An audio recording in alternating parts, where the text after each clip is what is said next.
Welcome to basic English by Sharad Sapkal. साथियों, lecture number 30 है simple present tense. Simple present tense या present indefinite tense, इसको हम यहाँ डिस्कस कर रहे हैं। काफी कुछ बेसिक जानकारी मैंने आपको दे दी है और यहाँ वो सेंटेंसेस आते हैं जिसके अंत में अक्सर ता हूं, ते हो, ते है या फिर ता है, ती है, ऐसे आते हैं। जैसे मैं जाता हूं, तुम जाते हो, वे जाते हैं, वह जाता है, वह जाती है, इस प्रकार के सेंटेंसेस। अब ये मालूम करना पहले जरूरी होता है कि इन सेंटेंसेस का या इस टेंस का इस्तेमाल कब करना है।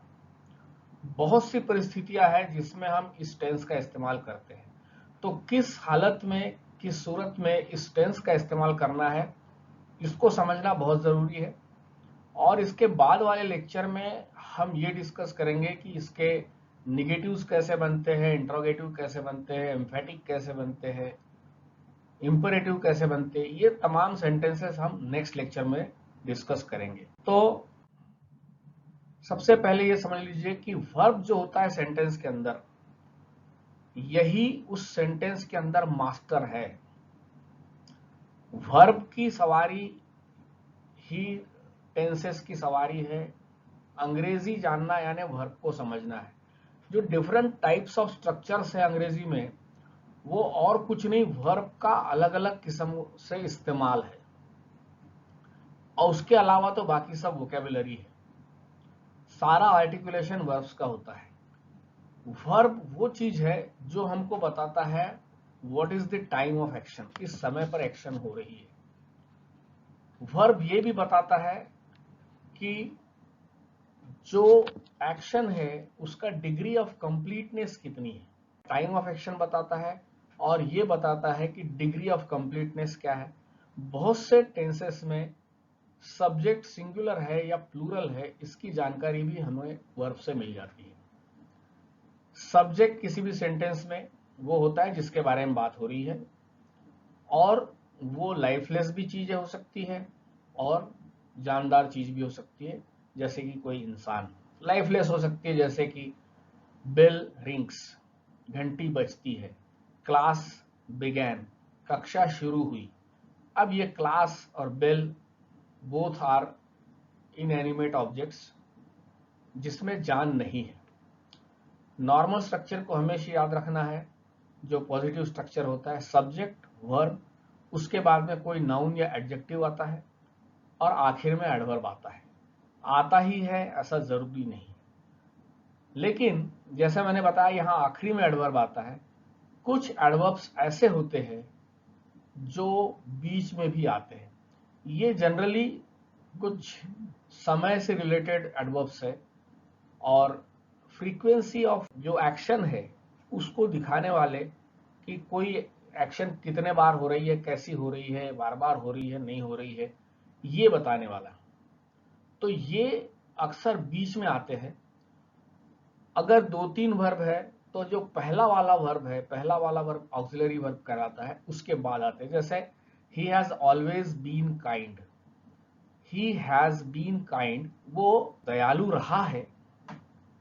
He has always been kind, वो हमेशा से दयालु रहा है। तो ये जो ऑलवेज है, ये he has been always kind ऐसा नहीं होगा। पहला वाला जो ये हैज है इसी के बाद लगेगा, इसको ध्यान में रखना है। ही हैड सेल्डम कंप्लेंट, उसने क्वचित ही कंप्लेंट की है, यानी नहीं के बराबर। ही हैड कंप्लेंट, हैड और कंप्लेंट दो वर्ब है, लेकिन ये जो पहला है हैड, उसके बाद सेल्डम आया। सेल्डम यानी बिरला ही या क्वचित ही, कभी एक आध बार, ऐसे टाइप से। इंट्रोगेटिव सेंटेंस में भी ऐसे जो वर्ब्स होते हैं, ऑलवेज, एवर, नॉट, ये सब्जेक्ट के बाद में। Has he not ever been complaining या why has he not ever been complaining, इस प्रकार से। तो ये WH वर्ड पहले आ जाएगा, उसके बाद में जो सब्जेक्ट है इसके बाद में ही आएगा। यानी हैज के बाद नॉट आना चाहिए, लेकिन चूंकि इंट्रोगेटिव है तो हैज ही नॉट, तो इस चीज को थोड़ा सा ध्यान रखना है। और इसके बाद हम देखेंगे कि हमने बी और हैव यानी सेंटेंसेस ऑफ पोजीशन और sentences of existence we have already completed. अब हम वो बाकी तमाम वर्ब्स देखेंगे जो इन दो वर्ब्स के अलावा है, जिसे आप अदर वर्ब्स भी कह सकते हैं। अब इसमें आना जाना खाना पीना नाचना उठना कुछ भी वर्ब हो सकता है। तो सिंपल प्रेजेंट टेंस जो होता है इसमें डू का अर्थ है करता हूं, करते हो, करते हैं। करता हूं जाहिर है फर्स्ट पर्सन के लिए रहेगा, मैं करता हूं।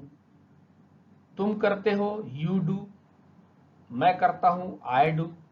और वे करते हैं अनेक लोग हैं प्लूरल है, दे डू वे करते हैं। तो डू का जब हम इस्तेमाल करेंगे जो फर्स्ट फॉर्म ऑफ वर्ब है V1 जो है वो ऐसे 3 कर्ताओं के लिए काम में आती है, 3 सब्जेक्ट्स के लिए काम में आती है। ध्यान में रखना है कि फर्स्ट पर्सन आई है यानी कि मैं हूं, और वी यानी कि हम है।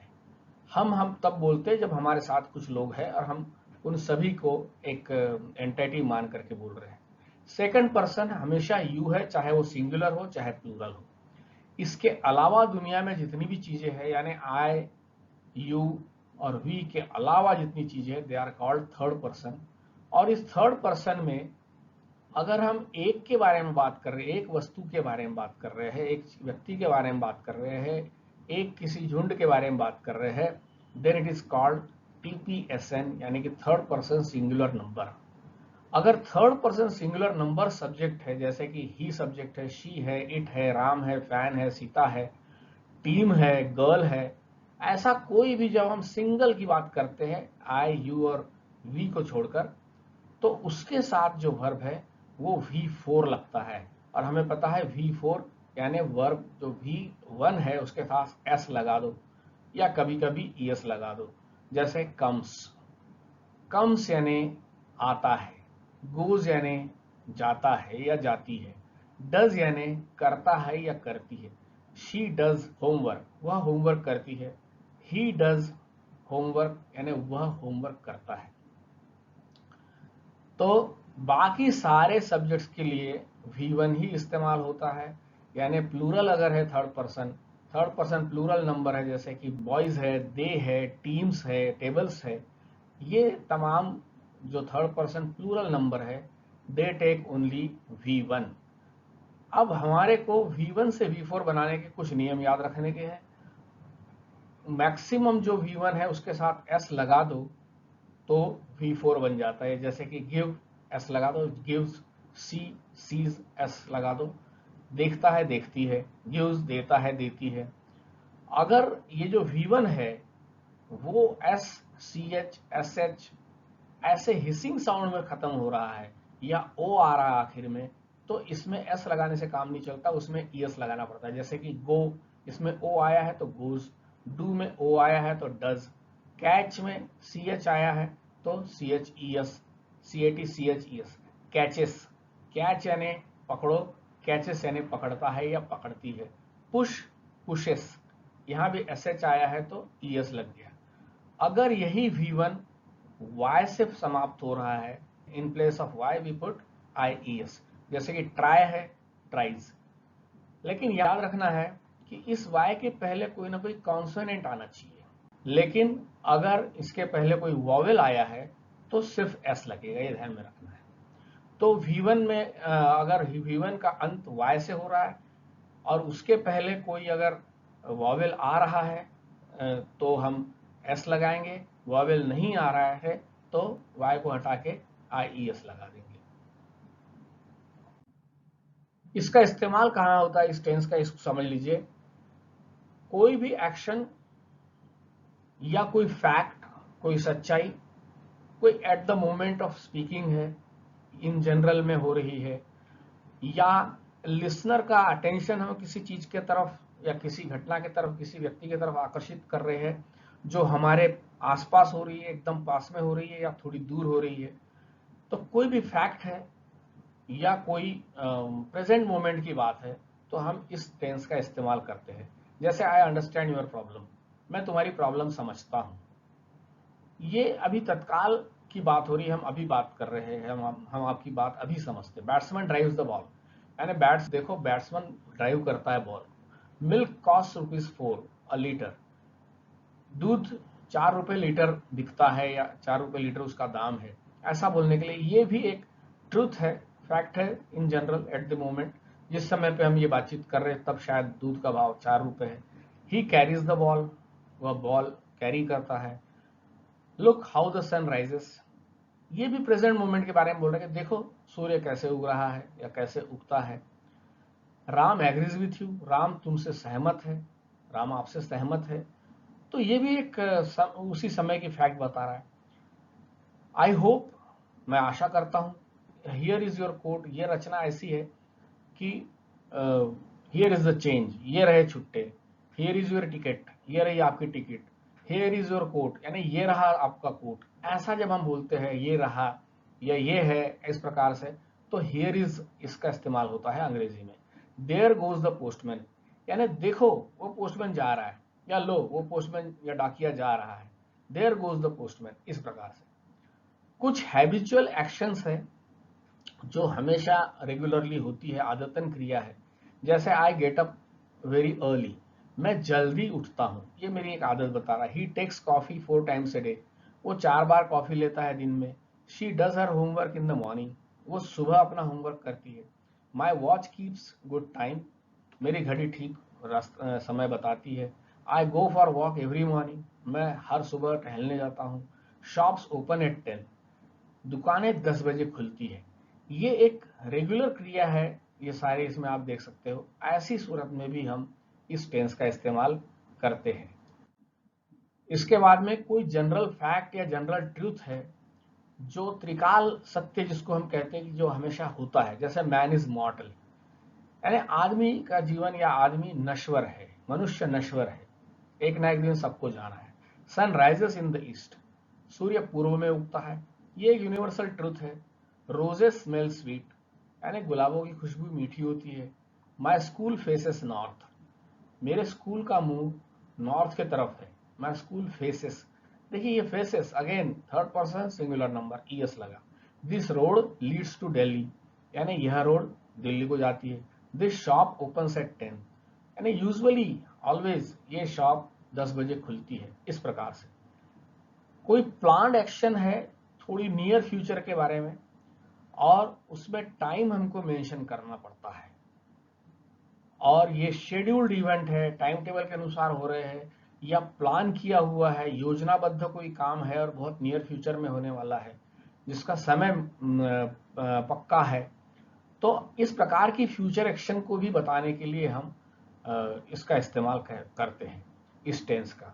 इनके साथ में go, come, arrive, leave, start, return, reach, ऐसे प्रकार के वर्ब आते हैं। I leave for Calcutta tomorrow, अब I am leaving for Calcutta tomorrow भी बोल सकते हो आप, लेकिन I leave for Calcutta tomorrow भी बोल सकते हो। इससे ये हो जाता है कि भाई आपकी पक्की योजना है, टुमारो यू आर लीविंग, एकदम आपने शेड्यूल बना रखा है, परहैप्स आपने टिकट वगैरह सब खरीद रखी है।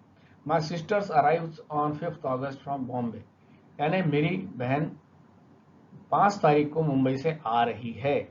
ये आती है बोल दो या आ रही है बोल दो। आती है से तो ऐसा लग जाएगा कि हमेशा आती है, ऐसा ऐसा हो जाएगा, लेकिन आ रही है बोलने के लिए भी which is a future event, but it is very much fixed. तो ऐसे इसमें भी हम इस टेंस का इस्तेमाल करते हैं। The ship sails for England next week, यानी ये जहाज अगले वीक में इंग्लैंड जा रहे हैं। द शिप सेल्स, ये जहाज जा रहा है। This ship, the ship sails for England next week, जहाज इंग्लैंड के लिए अगले वीक में जा रहा है, ये बोलने के लिए भी हम इस टेंस का इस्तेमाल। We go to Shimla next week, हम अगले सप्ताह शिमला जा रहे हैं, ये प्लानिंग किया हुआ है आपने, तो हम इस टेंस का इस्तेमाल कर रहे हैं। Next train arrives eight 5 tomorrow, यानी अगली ट्रेन अब कल 5 बजे आएगी, ये बोलने के लिए भी हम इस टेंस का इस्तेमाल कर रहे हैं। Sheriff sets deadline for reinstatement of जजेस, शेरिफ एक जिसने एक समय निर्धारित किया है कि रीइंस्टेट जजेस को कब करना है, कब न्यायाधीशों की बहाली करनी। We shall buy car next year, अब ये है एक उम्मीद है कि हम खरीदेंगे नेक्स्ट ईयर कार को, लेकिन we buy a car next year ऐसा अगर हमने कह दिया तो इसका मतलब ये आपने शेड्यूल कर रखा है, परहैप्स आपने पूरी प्लानिंग कर रखी है, पैसे का इंतजाम कर रखा है और हालांकि खरीद रहे हो नेक्स्ट ईयर। तो वी बाय अ कार बोल देने से प्लानिंग का बोध होता है, और we shall buy a car बोलने से फ्यूचर टेंस जैसी, तो यहाँ पे उम्मीद का बोध होता है। My school opens next month, ये भी एक मतलब अगले महीने में स्कूल मेरी खुल रही है, तो इसको बोलने के लिए हम इस टेंस का इस्तेमाल कर रहे हैं, क्योंकि ये एक शेड्यूल्ड इवेंट है, ये ऐसा तो होना ही है, पक्का है।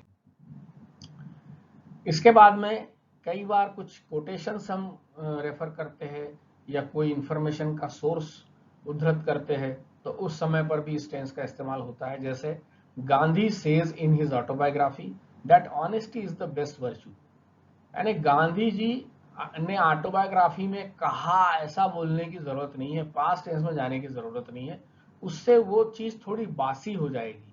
इसलिए उसको रिलेवेंट बनाने के लिए Gandhi says in his autobiography that honesty is the best virtue, यानी गांधी जी अपनी आत्मकथा में कहते हैं कि ईमानदारी सर्वश्रेष्ठ गुण है। यह पुस्तक हमें बताती है कि हमारे पास एक गौरवशाली अतीत था। This book tells us, told us किस लिए बोलना है, पास्ट टेंस में जाने की जरूरत नहीं। This book tells us that we had a glorious past, यह पुस्तक हमें बताती है कि हमारे पास एक गौरवशाली अतीत था।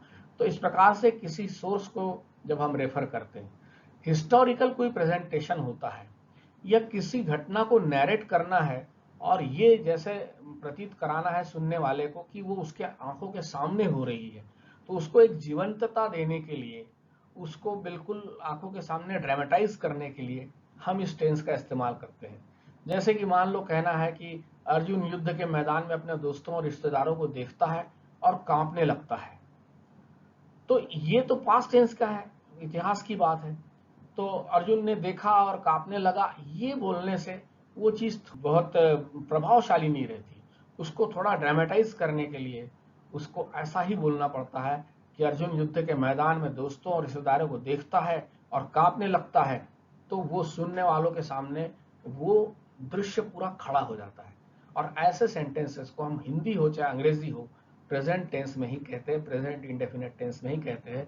जैसे कि Arjun sees his friends and relatives in the battlefield and trembles, देखता है और कांपने लगता है। Shivaji takes out his knife and inserts it into Afzal Khan's stomach, Shivaji अपना चाकू बाहर निकालते हैं और अफजल खान के पेट में घुसड़ देते हैं।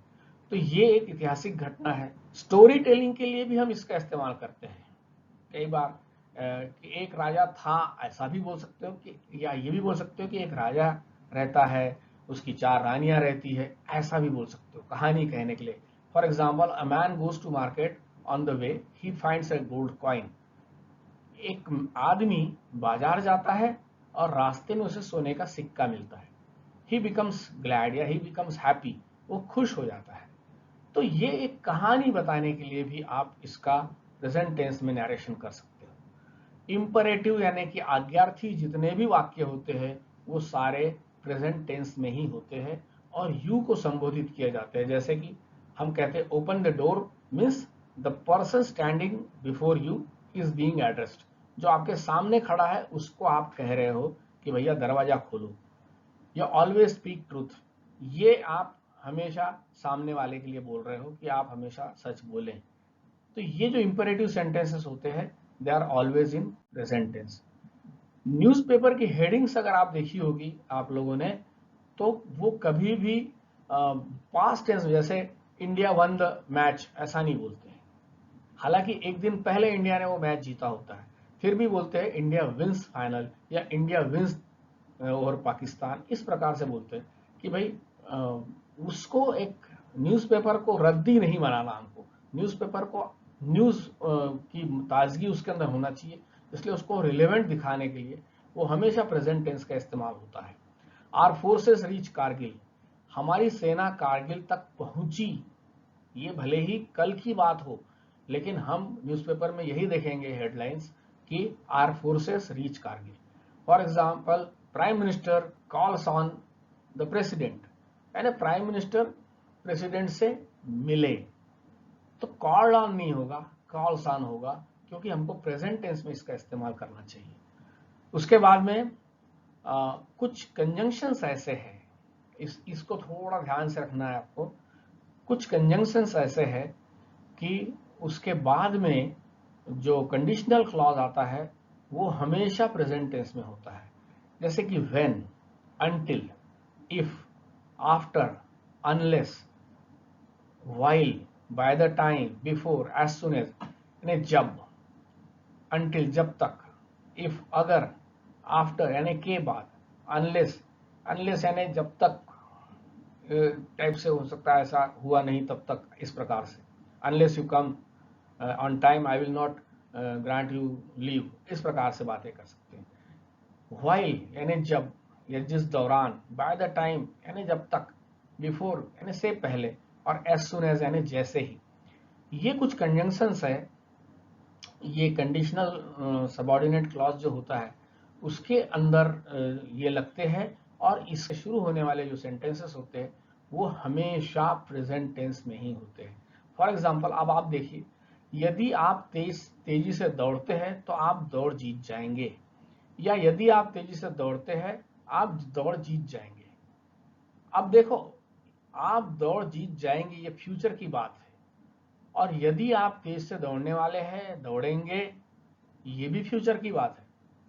लेकिन ये जो सेंटेंस है आप दौड़ जीत जाएंगे, ये एक मेन क्लॉज जैसा लग रहा है, ये बड़ा आजाद सेंटेंस लग रहा है, इंडिपेंडेंट लग रहा है।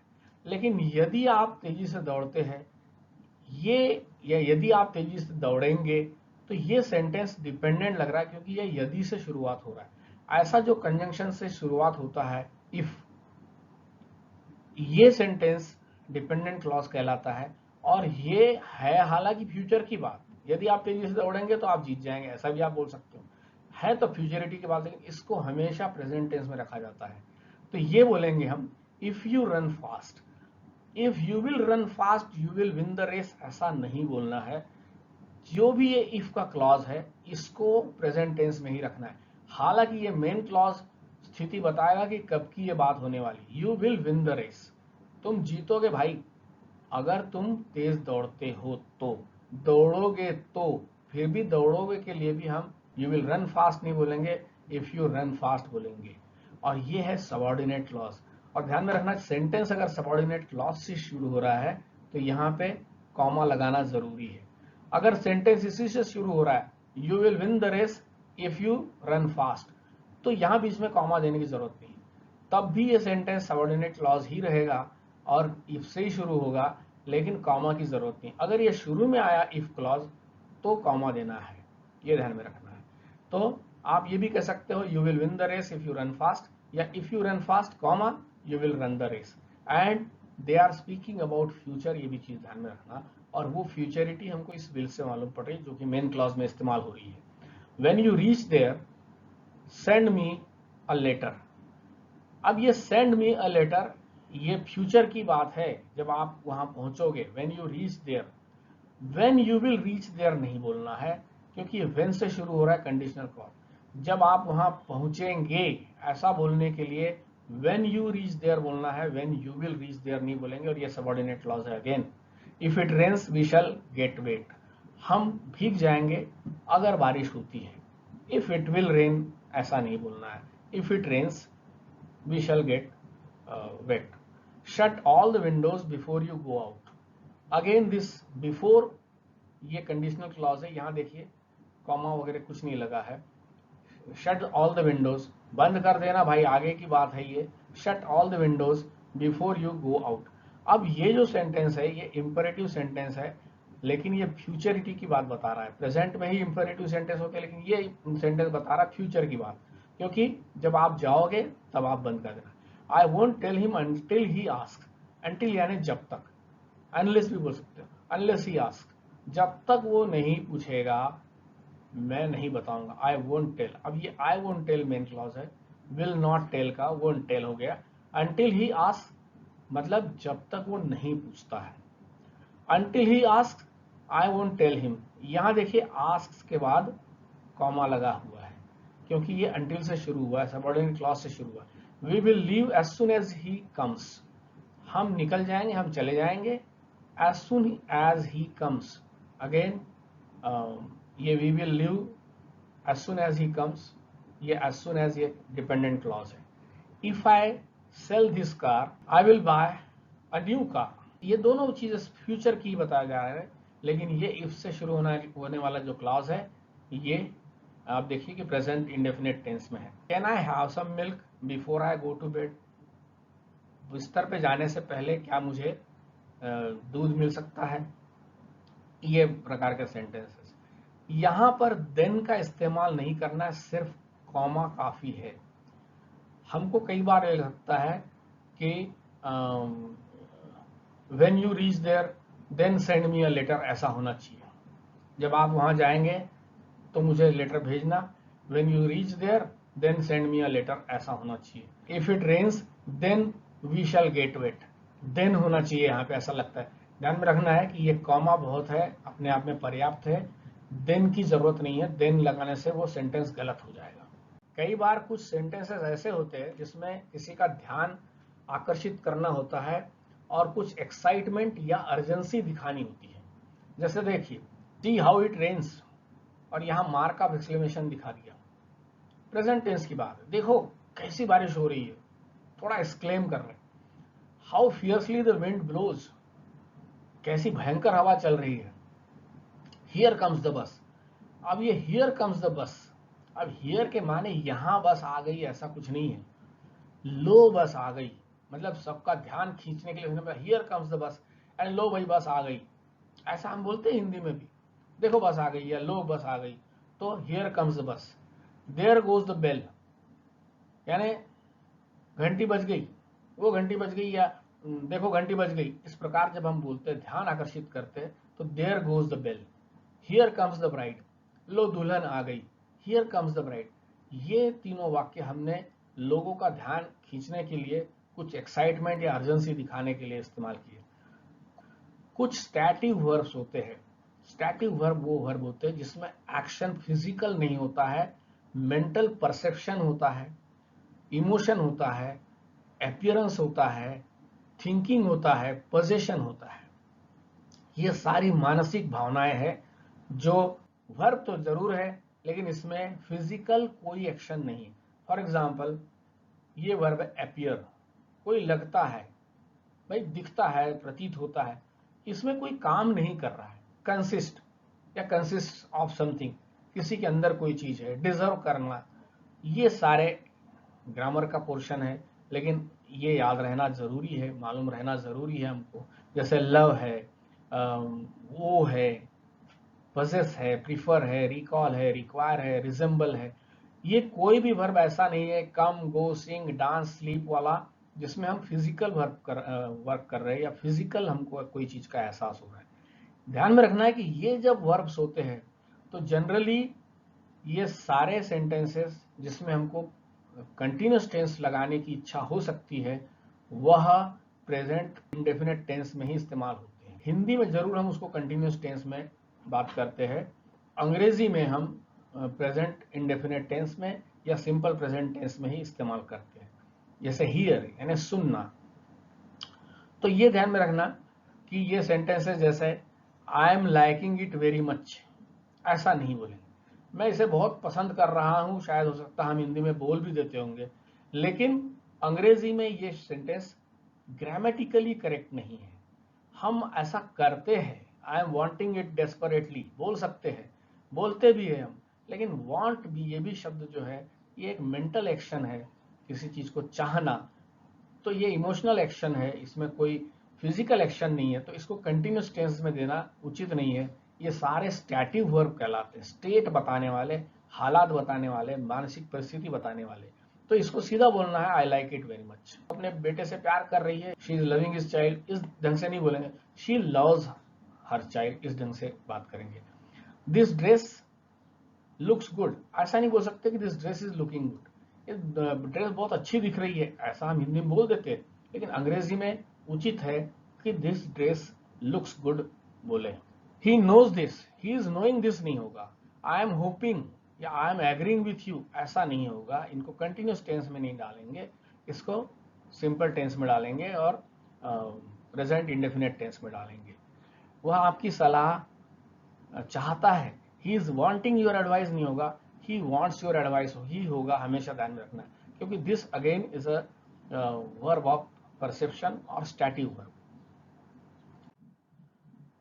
कुछ हैबिचुअल नेचर होती है किसी वर्ब की, वो जो हमेशा ऐसे एडवर्ब्स के साथ में आती है। जैसे कुछ वर्ब ऐसे होते हैं जो ऐसा लगता है कि बार बार होती है, हैबिचुअल है, और कुछ एडवर्ब्स ऐसे जैसे often, sometimes, regular, regularly, daily, always, on Sunday, never, everyday, इस प्रकार के जो कुछ वर्ब्स होते हैं, इनके साथ में हमेशा प्रेजेंट इंडेफिनिट टेंस ही लगता है। जैसे I go to church on Sunday, मैं रविवार को चर्च जाता हूं। आप ये भी कह सकते हैं I go to church on Sundays. Sundays मतलब प्रति रविवार, ध्यान में रखना। इट रेन्स इन विंटर, एक हैबिचुअल बात है, वे विंटर में बारिश होती है। ही ऑफन कम्स लेट, ये ऑफन जो शब्द आया है इससे जाहिर हो रहा है कि बार बार, तो ये एडवर्ब ऑफ फ्रीक्वेंसी जो है ये जनरली इनके बाद में सिंपल प्रेजेंट टेंस आता है। He goes to school every day, again here he is going to school every day ऐसा बोलना उचित नहीं है। He always listens to gossip, he is always listening to gossip, ये भी कहना उचित नहीं है, वह हमेशा गपशप सुनता है। तो यहाँ मैंने इसको समाप्त करना है। Please subscribe to the channel and offer your comments.